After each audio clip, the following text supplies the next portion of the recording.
I'm with Janet Morana from the Silent No More Awareness Campaign, the co-founder of the campaign. And Janet, you were here when all of this was going on as well. Well, actually what happened was my staff was up here pre-setting up the stage with the signs. We were down marching, making our way up here. But now, parole boards, there are about 30 of them here with megaphones, and they had a mock gathering like we do at Silent No More. Kevin Burke from Rachel's Vineyard and Silent No More was there too, and he said, Janet, it was disgusting. He said they were making fun of like their abortions, like it was great, and they even put like a red paint like in their crotch area, like to kind of say, oh, what's the big deal? And he said it was horrible, and they ripped the signs. Then in a little while, Alveda King came up. She wasn't marching with us. She just came up to meet the group, and she laid down in front of them and put her "I regret" sign over her and said, "You need to listen to the women, and you need to listen to us." And what happened?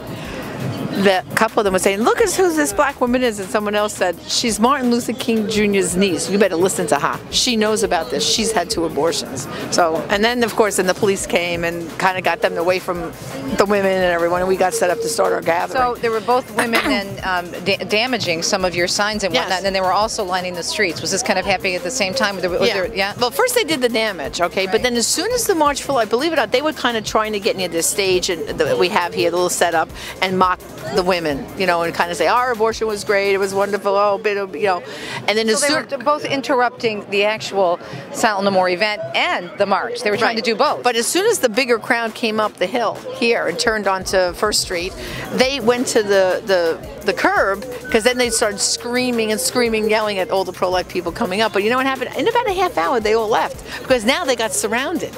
All the pro-life people were wedging in between them, and they weren't just this handful of people. They got spread out, and they left. So your reaction to the whole thing? Well, I feel sorry for them, because I think they're still talking through their pain. Some of the women we had give testimony, Catherine O'Dear in particular, we've had her on our EWTN program.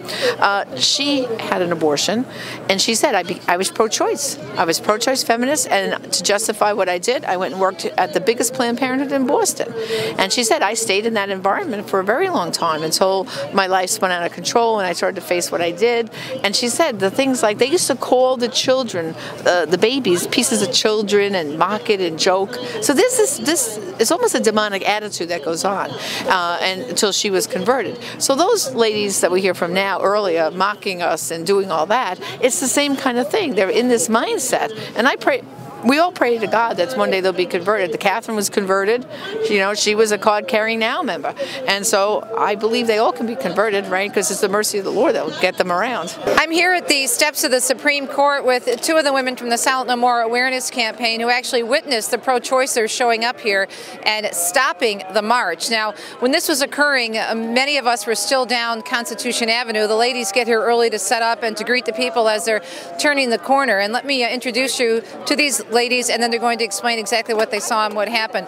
It's Leslie and Mary, and give us your full names to the camera. Leslie Blackwell. And you're from?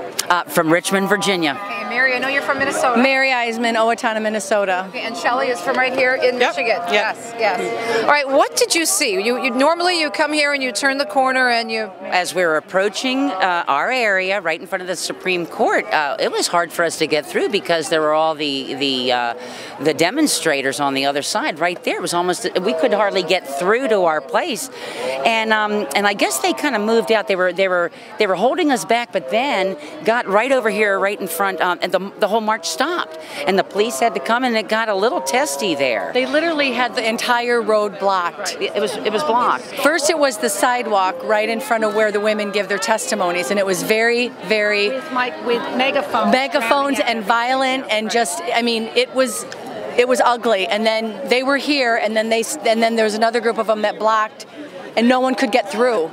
Yeah. They knew exactly what they were doing. The police had to be. They were here, and we saw a couple of them finally hauled off. They were arrested, obviously. But how many people were here in terms of that line that was blocking the march? 20. They were powerful, and they knew what they wanted. They would strategically place themselves. They knew where they needed to be. They needed to be right here where we were going to give our testimonies, and right there where the march ends. Your reaction to this? This has never happened before. The protesters are normally here.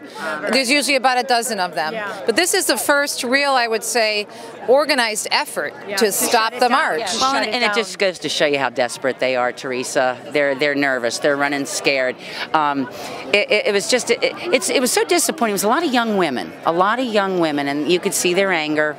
I know that anger. I was there before, but it just seemed so nasty. It was very nasty this year. It was horrible.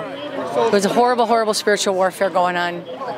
And a lot of the people have never seen this before, especially the young people. They didn't see this end of what people really, fighting on the other side hear anything we have to say. The greatest, though, was when the police finally hauled off everybody.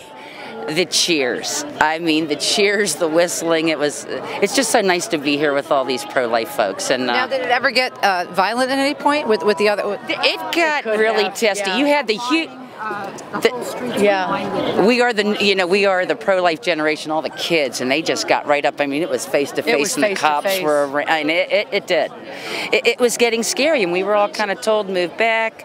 Yeah, we had to be off the street. Your friend Terry from Hosea, she was right in the middle of all of it with her sign, and I know that they really got pushed around a lot. So how long did this whole exchange last?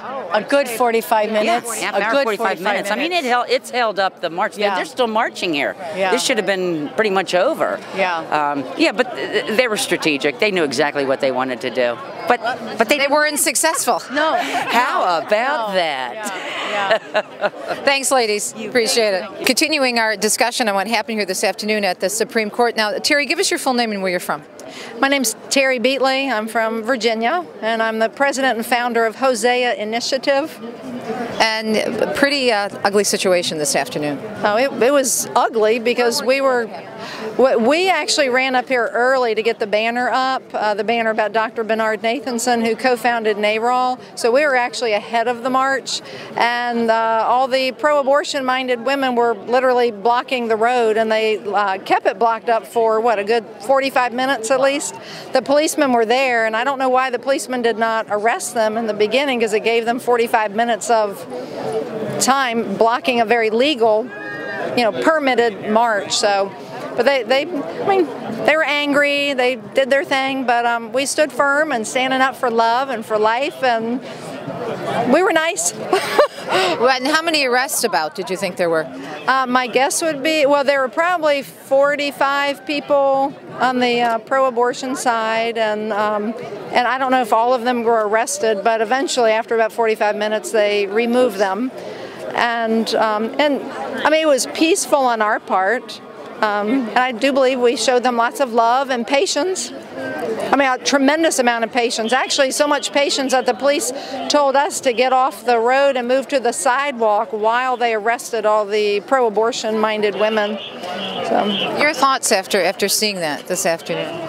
My thoughts are, it just affirms once again that abortion-minded women or post-abortive women, until they get the healing, so many are angry, so many are hurt, and we truly need to give them love. We need to surround them with love, which is Dr. Bernard Nathanson's message. When I interviewed him on December 1st, 2009, I asked him, do you have a message for America? And he said, yes, I do. He said, teach America the strategy of how I deceived her, which is an 8-point strategy. And then he said, tell America that the co-founder of NARAL, which is a pro-abortion political action organization, the co-founder of NARAL, says to love one another. Abortion's not love. Stop the killing. The world needs more love. He became pro-life after seeing the baby on real-time ultrasound in 1973. So we're not beating people over their head, telling them to be pro-life. It's talking about American history and loving people with truth. Have you ever seen anything like this before in all the years you were coming here? I can't recall them ever actually stopping the march. Now, there have been the protesters in this area, but I've never heard them actually stopping the march. Well, I can't help but question why this year, why did the police give them 45 minutes to block a legal march? We were on the That's what I'm wondering. You had the permits, and you go through an awful lot to have this march, right? Right. Yeah. So it's all permitted, it's all legal, so why give about 45 people permission to block a legal march? when there are 350, 400,000 people on the other side. So, you know, but God's on our side. We're doing the work of the Lord. You know, God's moving. We are a pro-life America, and more women are becoming pro-life because we have the truth.